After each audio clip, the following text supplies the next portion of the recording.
I was talking to parents the other day and I begged the question, if bedtime is at 9 o'clock, what needs to happen at 8:30, at 8 o'clock, and at 7:30 to make sure that bedtime is at 9 o'clock?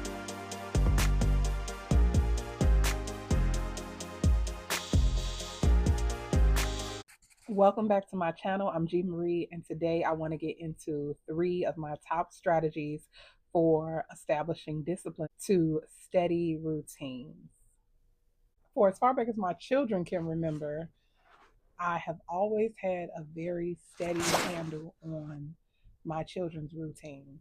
So they're Monday through Friday, what time we get to school, what time we get to bed. I have always been able to keep up with that fairly. However, there was a time where always did not exist.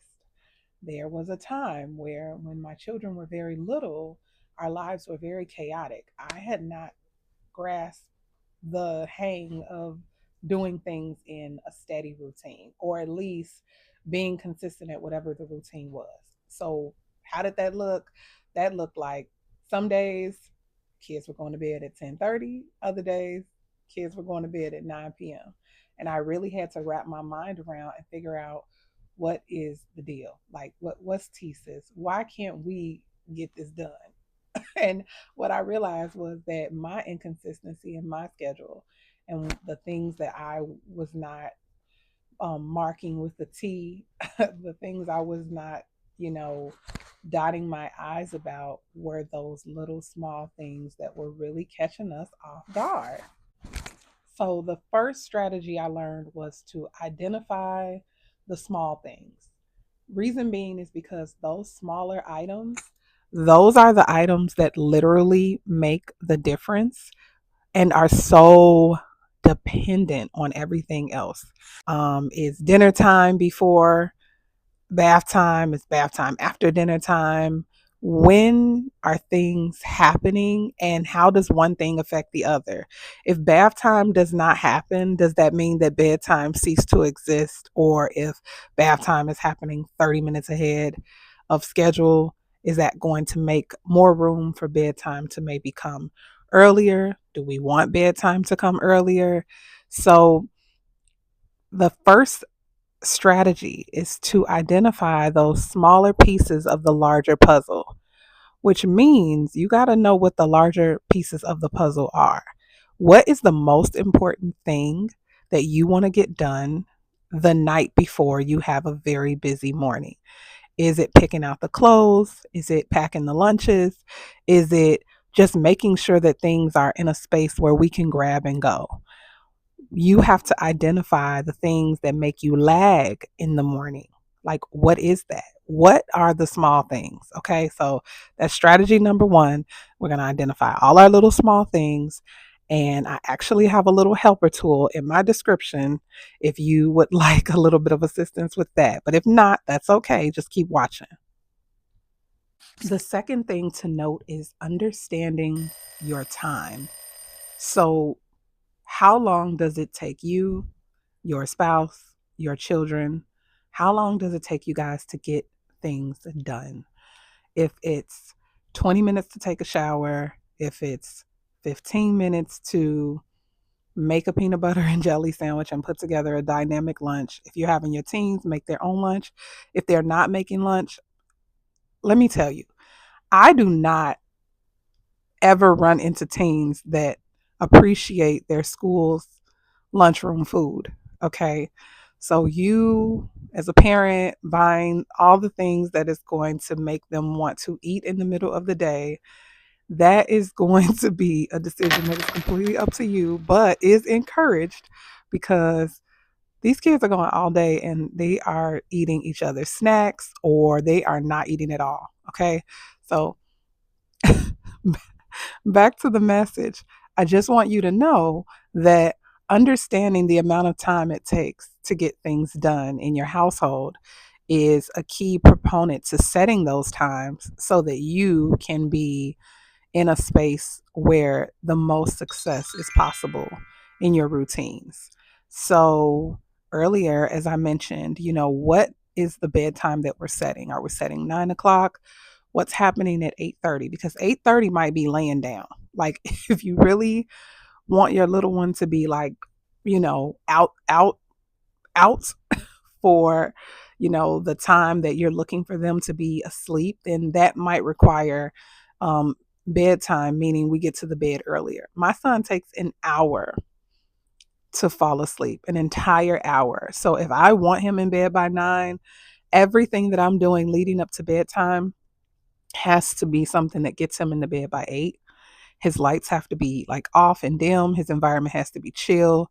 Devices, if it's a device day, because we got device days, but if it's a device day, then okay, we're going to, be thinking about how to get ourselves off of the devices a little bit early.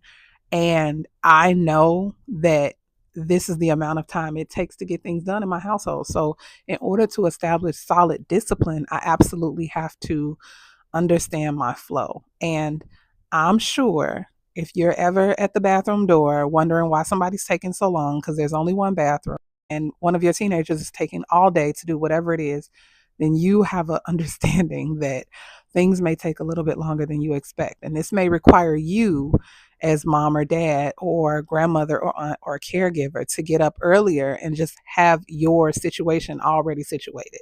Like you might have to get up at 5 and take your shower and have your self care and get all of that out of the way, because by 6 a.m., when you're waking up your children, they are guaranteed to be taking up all of the amenities and spaces in the house.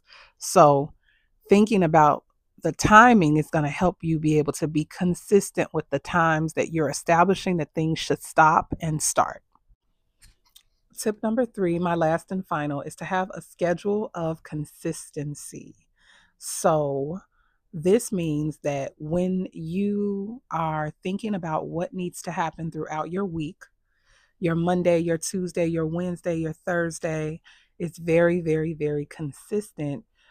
And you have the most consistency, or you want to really lock down on the most consistency when your children have the most consistency. So, school is actually absolutely happening 5 days a week. There are spaces now where school's happening 4 days a week, or school's happening 4 days a week. And one of those days is a late start day or an early release day.